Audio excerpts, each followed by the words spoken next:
नमस्कार, मैं हूं संदीप ग्रोवर और मनी9 की खास पेशकश कंपनी नामा में आपका बहुत बहुत स्वागत है।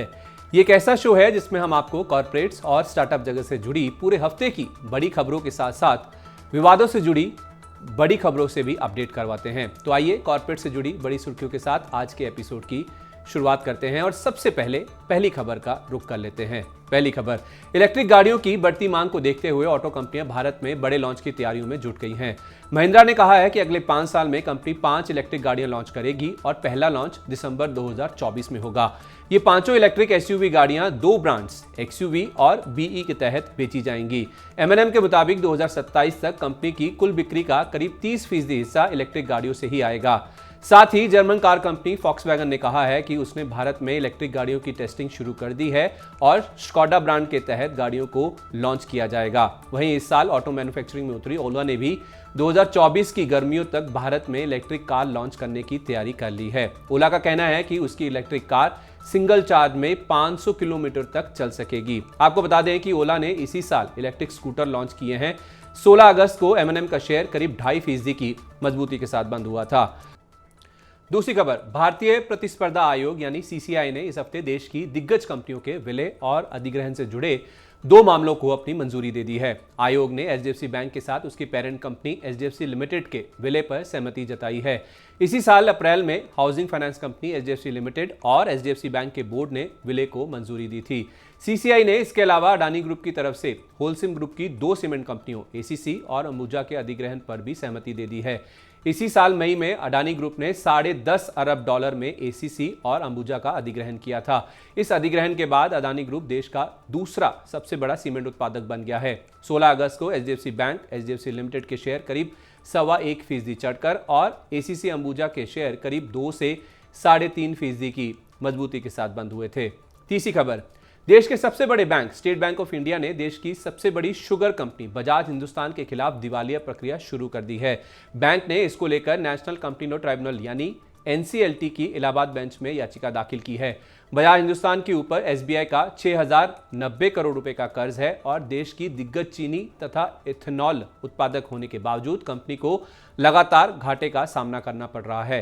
पिछले वित्त वर्ष के दौरान बजाज हिंदुस्तान को 267 करोड़ रुपए का घाटा हुआ था और इस साल जून तिमाही के दौरान भी कंपनी को 45 करोड़ रुपए का नुकसान उठाना पड़ा है। जून तिमाही के दौरान लोन भुगतान में देरी के कारण लेंडर्स यानी कर्जदाताओं ने कंपनी के लोन खाते को एनपीए घोषित कर दिया था, जिसके बारे में हमने आपको 29वें एपिसोड में बताया भी था। कंपनी के उत्तर प्रदेश में 14 चीनी प्लांट्स हैं और कंपनी ने अपनी सालाना इथेनॉल उत्पादन क्षमता को बढ़ाकर 21.8 करोड़ लीटर कर लिया है।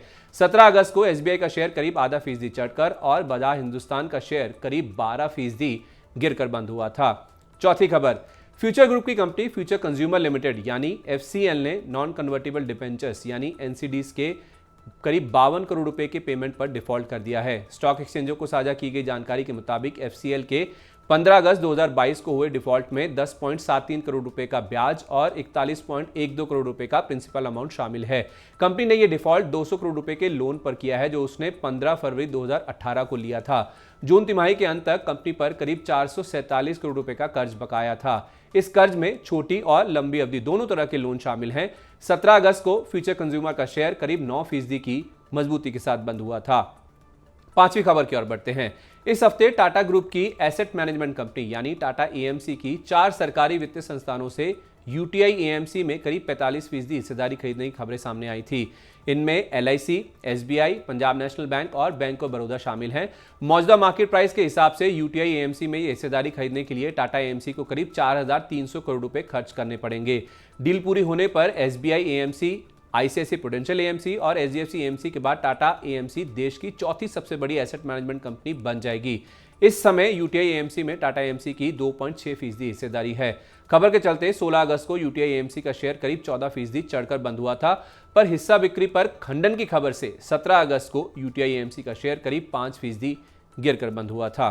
छठी खबर, नेशनल कंपनी लॉ ट्राइब्यूनल यानी एनसीएलटी ने पिरामल एंटरप्राइजेस के फार्मा बिजनेस को डीमर्ज करने के प्रस्ताव को मंजूरी दे दी है। इसका मतलब यह हुआ कि पेरेंट कंपनी के पास अब केवल फाइनेंशियल सर्विसेज बिजनेस रहेगा। एनसीएलटी की मंजूरी के बाद अब पिरामल एंटरप्राइजेस और पिरामल फार्मा जैसी 2 लिस्टेड कंपनियां अस्तित्व में आ जाएंगी। इससे पहले आरबीआई, सेबी और स्टॉक एक्सचेंजेस ने भी डीमर्जर को मंजूरी दे दी थी। डीमर्जर के बाद दोनों कंपनियां अपने अपने कारोबार पर बेहतर तरीके से ध्यान दे पाएंगी और ज्यादा ग्रोथ हासिल करने की दिशा में काम करेंगी। पिरामल एंटरप्राइजेज देश की बड़ी कंपनियों में शामिल है और उसका कारोबार फाइनेंशियल सर्विसेज और फार्मा सेक्टर में फैला हुआ है। 16 अगस्त को पिरामल एंटरप्राइजेज का शेयर हल्की मजबूती के साथ बंद हुआ था।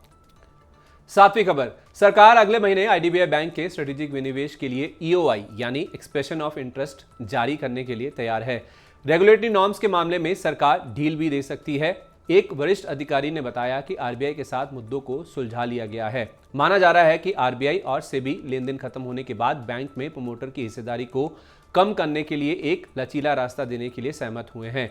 डील को आकर्षक बनाने के लिए सरकार ने आरबीआई से पोटेंशियल बायर को निजी बैंकों के लिए रेगुलेटरी नॉर्म्स के कंप्लायंस में छूट देने का आग्रह किया था, जिसमें प्रमोटर होल्डिंग में टाइम बाउंड रिडक्शन शामिल है। बैंक में हिस्सेदारी को 26% के डिजायर्ड लेवल तक कम करने के लिए खरीदार को 10 से 15 साल का समय मिल सकता है। सरकार और प्रमोटर एलआईसी मिलकर इस बैंक में 60% तक हिस्सा बेच सकते हैं। 17 अगस्त को आईडीबीआई बैंक का शेयर करीब आधा फीसदी चढ़कर बंद हुआ था। 8वीं खबर का रुख कर लेते हैं।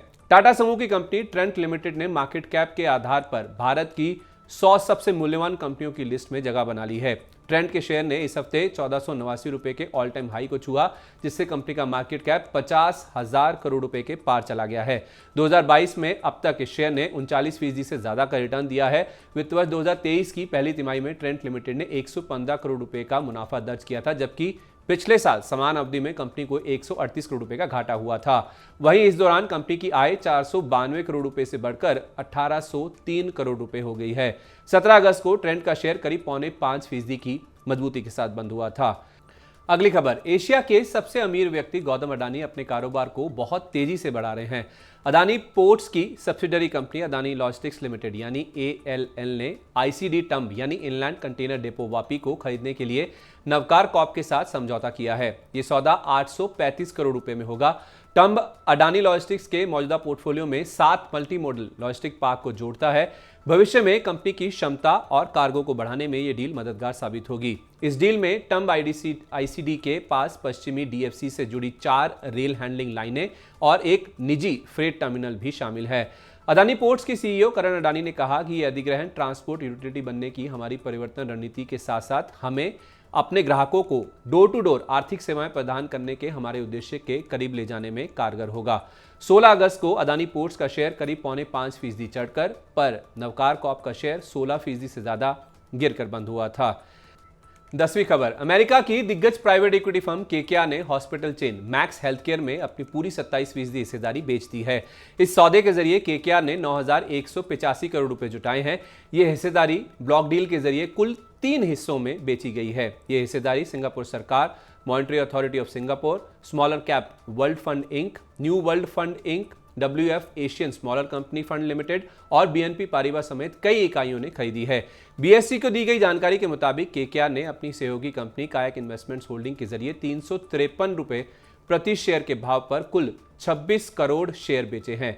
16 अगस्त को मैक्स हेल्थकेयर का शेयर करीब 12% की मजबूती के साथ दिन की ऊंचाई पर जाकर बंद हुआ था। 11वीं खबर का रुख कर लेते हैं। टाटा समूह में बड़े बदलाव की खबरें सामने आ रही हैं। जल्द ही टाटा सन्स और टाटा ट्रस्ट के चेयरमैन के पद अलग अलग हो सकते हैं। टाटा सन्स के शेयरधारक इस मुद्दे पर विचार कर सकते हैं। इसके लिए टाटा सन्स के शेयरधारकों के नए आर्टिकल ऑफ एसोसिएशन यानी AOA पर वोटिंग करने का अनुमान है। टाटा सन्स की एनुअल जनरल मीटिंग यानी AGM के नोटिस के मुताबिक इस फैसले पर 30 अगस्त को वोटिंग होगी। टाटा ट्रस्ट के पास 103 अरब डॉलर की टाटा समूह की होल्डिंग कंपनी टाटा सन्स में अधिकांश हिस्सेदारी है। मौजूदा समय में दोनों ट्रस्ट की अगुवाई टाटा समूह के चेयरमैन एमिरेटिस रतन टाटा कर रहे हैं। 12वीं खबर, HDFC AMC की प्रमोटर एबरदीन इन्वेस्टमेंट ने कंपनी में अपनी 5.58% हिस्सेदारी करीब 2300 करोड़ रुपए में बेच दी है। आपको बता दें कि एबरदीन इन्वेस्टमेंट मैनेजमेंट को हम पहले स्टैंडर्ड लाइफ इन्वेस्टमेंट्स के नाम से जानते थे।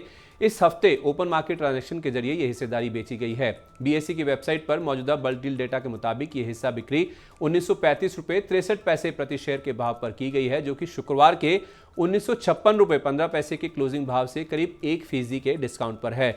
डिस्काउंट पर हिस्सा बिक्री होने के बावजूद 16 अगस्त को HDFC AMC का शेयर 11% से ज्यादा की मजबूती के साथ बंद हुआ था। अगली खबर, देश की दूसरी सबसे बड़ी तेल मार्केटिंग कंपनी बीपीसीएल की अगले 5 साल में 1,40,000 करोड़ रुपए का निवेश करने की योजना है। यह निवेश मुख्य रूप से पेटकेम, सिटी गैस डिस्ट्रीब्यूशन और क्लीन एनर्जी सेक्टर में किया जाएगा, क्योंकि कंपनी का ग्रोथ के लिए अब नॉन फ्यूल कारोबार पर ज्यादा फोकस है। 20,000 से ज्यादा पेट्रोल पंप्स के अलावा कंपनी की ईवी चार्जिंग स्टेशंस के साथ साथ हाइड्रोजन फ्यूल पर भी काफी फोकस है। भविष्य की ग्रोथ के लिए कंपनी ने 6 स्ट्रेटेजिक एरियाज को आइडेंटिफाई किया है, जिसमें petrochemicals, gas, renewables, new businesses, E mobility और अपस्ट्रीम शामिल है। 16 अगस्त को बीपीसीएल का शेयर करीब 4.25% की मजबूती के साथ बंद हुआ था। 14वीं खबर, देश की आजादी के अमृत महोत्सव के जश्न वाले दिन यानी 15 अगस्त को डीएफएम फूड्स में मेजॉरिटी हिस्सा होल्ड करने वाली पीई फर्म एडवेंट इंटरनेशनल ने कंपनी के शेयरों की डीलिस्टिंग का प्रस्ताव सामने रखा है।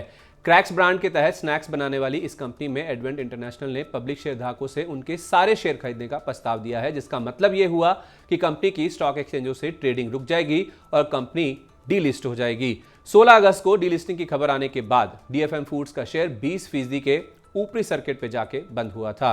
15वीं खबर, सरकार ने हिंदुस्तान जिंक में बाकी बची हिस्सेदारी को बेचने के लिए 5 मर्चेंट बैंकर्स को नियुक्त कर लिया है। इनमें ICICI securities, axis capital, city group global markets, HDFC bank और आईएफएल सिक्योरिटीज के नाम सामने आए हैं। सरकार के पास हिंदुस्तान जिंक में 29.53% हिस्सेदारी बची है।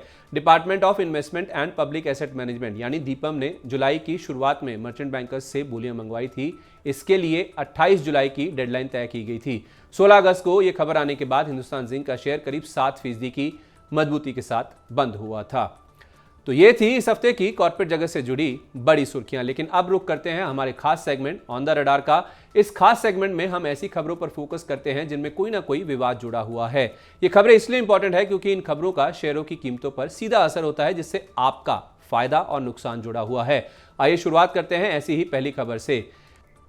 पहली खबर, स्पाइसजेट को लेकर इस हफ्ते 2 खबरें आई हैं। पहली खबर यह कि इस कंपनी ने अपने लेसर गोशॉक एविएशन के साथ 3 बोइंग 73 विमानों से जुड़े पेमेंट को लेकर चल रहे विवाद को सेटल करने की घोषणा की है। गोशॉक एविएशन ने $1.6 करोड़ के लीज पेमेंट के डिफॉल्ट के चलते कंपनी के खिलाफ यूके की एक कोर्ट में मुकदमा किया था। यही नहीं, company emergency credit line guarantee scheme यानी ECLGS के तहत 200 करोड़ रुपए के लोन की मांग कर रही है, ताकि बकाया रकम को चुकाया जा सके और नए विमानों को जोड़ा जा सके। इसके अलावा दूसरी खबर में शेयर ट्रांसफर से जुड़े विवाद को सुलझाने के लिए कलानिधि मारन ने कंपनी के साथ मध्यस्थता की पेशकश की है, जिसे स्पाइसजेट ने भी स्वीकार कर लिया है। फरवरी 2015 में कलानिधि मारन ने अपनी पूरी हिस्सेदारी अजय सिंह को ट्रांसफर की थी। इसे लेकर दोनों पार्टियों के बीच कुल 3 विवाद चल रहे हैं, जिनको मध्यस्थता से सुलझाने की ज्वाइंट रिक्वेस्ट को सुनने के लिए सुप्रीम कोर्ट ने भी हामी भर दी है। स्पाइसजेट के वकील ने कोर्ट से इस मामले की सुनवाई के लिए 4 से 6 हफ्ते का समय मांगा है। 17 अगस्त को स्पाइसजेट का शेयर मामूली कमजोरी के साथ बंद हुआ था। दूसरी खबर, संस्थागत निवेशकों ने रैमको सिस्टम्स के 2 और विम्प्लास के कुल 4 प्रस्तावों के खिलाफ 100% वोटिंग की है, जबकि इन दोनों कंपनियों के कुल 247 प्रस्तावों को संस्थागत निवेशकों ने 100% वोटिंग के साथ पारित भी कर दिया है। इसके अलावा एक्सप्लियो सॉल्यूशन नाम की एक कंपनी के रिलेटेड पार्टी ट्रांजैक्शन से जुड़े प्रस्ताव को भी कंपनी के सभी संस्थागत निवेशकों ने वोटिंग के जरिए नकार दिया है। यानी कि संस्थागत निवेशकों ने इस हफ्ते कुल मिलाकर कॉर्पोरेट्स के कुल 7 प्रस्तावों को 100% वोटिंग के साथ खारिज कर दिया है। 16 अगस्त को रैमको सिस्टम का शेयर करीब 2.5% गिरकर और विम्प्लास का शेयर 1% से ज्यादा चढ़कर बंद हुआ था। तो ये थी इस हफ्ते की कॉर्पोरेट जगत से जुड़ी बड़ी सुर्खियां। आइए अब बात करते हैं स्टार्टअप जगत की। स्टार्टअप अपडेट में और पहली खबर का रुख कर लेते हैं। पहली खबर, टाटा सन्स के चेयरमैन एमिरेटस रतन टाटा ने मुंबई के एक स्टार्टअप गुड फेलोज में सीड फंडिंग के तौर पर निवेश किया है। हालांकि इस निवेश राशि की घोषणा नहीं की गई है, पर आपको बता दें कि ये स्टार्टअप बुजुर्ग लोगों को युवाओं से जोड़ने का काम करता है, खासकर ऐसे युवा जो बुजुर्ग लोगों को कंपेनियंस के तौर पर मदद करने को तैयार होते हैं। ये स्टार्टअप रतन टाटा के ऑफिस के जनरल मैनेजर शांतनु नायडू की ओर से 6 महीने पहले खोला गया था। फिलहाल ये मुंबई में काम कर रहा है, पर आने वाले समय में इसकी पुणे, चेन्नई और बेंगलुरु में भी विस्तार करने की योजना है। दूसरी खबर, देश के सबसे बड़े बैंक SBI ने स्टार्टअप्स को डेडिकेटेड एक ब्रांच खोली है और ये ब्रांच देश की स्टार्टअप कैपिटल यानी बेंगलुरु में खोली गई है। इस ब्रांच के जरिए SBI अर्ली स्टेज एंटरप्रेन्योर्स को नई कंपनी सेटअप करने से लेकर स्टॉक एक्सचेंजेस पर लिस्टिंग तक फंडिंग और सपोर्ट करेगा। ये ब्रांच राज्य में स्टार्टअप इकोसिस्टम को बढ़ावा देने के लिए कर्नाटक सरकार के साथ मिलकर खोली गई है। तीसरी खबर का रुख कर लेते हैं। Digital lending fintech early salary 10 crore dollar के फंडिंग राउंड को पूरा करने की प्रक्रिया में है। इस फंडिंग राउंड का नेतृत्व प्राइवेट इक्विटी फर्म टीपीजी और नॉर्वेस्ट वेंचर पार्टनर्स कर रहे हैं। इस नए निवेश की आधिकारिक घोषणा अगले कुछ दिनों में होने की उम्मीद है। अर्ली सैलरी में यह ताजा निवेश आरबीआई की डिजिटल लेंडिंग पर नई गाइडलाइंस के बाद आ रहा है। पुणे के स्टार्टअप ने एनबीएफसी लाइसेंस को भी हासिल कर लिया है, जिसके जरिए वह अपने ग्राहकों को कर्ज की पेशकश करेगी। चौथी खबर, सुपर शेयर ने अपने पहले एम्प्लॉय स्टॉक ऑप्शन प्रोग्राम यानी ईसॉप बायबैक की घोषणा की है। अपने सीरीज ए स्टेज में सुपर शेयर सफलतापूर्वक ईसॉप का इस्तेमाल नए टैलेंट को आकर्षित करने और मौजूदा और पूर्व कर्मचारियों को उनके समर्थन और योगदान के लिए रिवॉर्ड करने में कर रही है। अर्ली स्टेज स्टार्टअप में ऐसा बहुत कम देखने को मिलता है। कंपनी के कर्मचारी रीपर्चेज और लिक्विडेशन में भाग ले सकेंगे। कंपनी की इस घोषणा से कर्मचारियों के बीच भरोसा बढ़ेगा और उसे इस वेल्थ क्रिएशन इंस्ट्रूमेंट के जरिए नए टैलेंट को आकर्षित करने में भी मदद मिलेगी। पांचवी खबर, लैंडिंग कार्ट ने नॉन कन्वर्टेबल डिबेंचर्स और मार्केट लिंक डिबेंचर्स के माध्यम से 50 करोड़ रुपए की राशि जुटाई है। कंपनी ने 20 करोड़ रुपए इनक्रेड कैपिटल और 30 करोड़ रुपए यूबी और अन्य निवेशकों से हासिल किए हैं। इस राशि का इस्तेमाल एमएसएमई को लोन देने में किया जाएगा ताकि वे अपने ऑपरेशन को और मजबूत बना सकें। लैंडिंग कार्ट की स्थापना 2014 में एमएसएमई को लोन देने के लिए की गई थी। छठी खबर का रुख कर लेते हैं। Digital entertainment company Rusk media ने extended series A funding round में $95 लाख जुटाए हैं। इस फंडिंग राउंड का नेतृत्व डायोल इन्वेस्टमेंट और ऑडेसिटी वेंचर्स ने किया। Info edge ventures, mystery ventures और सुरवम पार्टनर्स ने भी कंपनी में निवेश किया है। रस्क मीडिया ने पिछले 3 साल में कुल $1.2 करोड़ की राशि जुटाई है। सातवीं खबर, डिजिटल पेमेंट कंपनी फोन पे ने सरकार के open network for digital commerce यानी ओएनडीसी पर ई कॉमर्स ऐप लॉन्च करने की योजना बनाई है। वॉलमार्ट के स्वामित्व वाली कंपनी इस महीने के अंत तक ओएनडीसी पर अपना एक नया कंज्यूमर ऐप लॉन्च करेगी। फोन पे का बायर ऐप एक कंज्यूमर फेसिंग प्लेटफॉर्म होगा जो खरीदारों को लाखों विक्रेताओं से जोड़ेगा। अभी कंपनी ने इस नए ऐप के नाम का खुलासा नहीं किया है, लेकिन आपको बता दें कि फोन पे एक प्रमुख पेमेंट कंपनी है। आठवीं खबर, जोमैटो की ओर से समर्थित logistics platform ship rocket unicorn club में शामिल होने वाला स्टार्टअप बन गया है। दरअसल इस स्टार्टअप ने टेमेसेक होल्डिंग्स और लाइट रॉक इंडिया से $3.3 करोड़ या 260 करोड़ रुपए की रकम जुटाई है, जिसके बाद इसे यूनिकॉर्न का दर्जा मिला है। ताजा फंडिंग राउंड के बाद शिप रॉकेट का वैल्यूएशन बढ़कर $1.2 अरब हो गया है। चलिए, तो ये था इस हफ्ते का कॉर्पोरेट और स्टार्टअप जगत का पूरा हाल। उम्मीद है आपको कंपनीनामा का आज का एपिसोड पसंद आया होगा। आपको हमारा आज का ये शो कैसा लगा? अपना फीडबैक हमें कमेंट बॉक्स में जरूर शेयर करें, जैसे आप लगातार अपने कमेंट्स के जरिए करते रहे हैं। और हाँ, आपकी राय भी जरूर शेयर कीजिए, क्योंकि आपकी राय पढ़कर ही हमने बैकग्राउंड म्यूजिक में बदलाव किए हैं। उम्मीद है इस बार के एपिसोड में म्यूजिक के चलते आपको खबरें जानने में कोई मुश्किल नहीं होगी। अभी तक जो दिक्कत हुई है उसके लिए हम तहे दिल से माफ़ी चाहते हैं। चलिए, तो वक्त हो गया है आपसे विदा लेने का। अगले हफ्ते आपसे फिर मुलाकात करेंगे नई खबरों के साथ। तब तक आप देखते रहिए मनी 9। नमस्कार।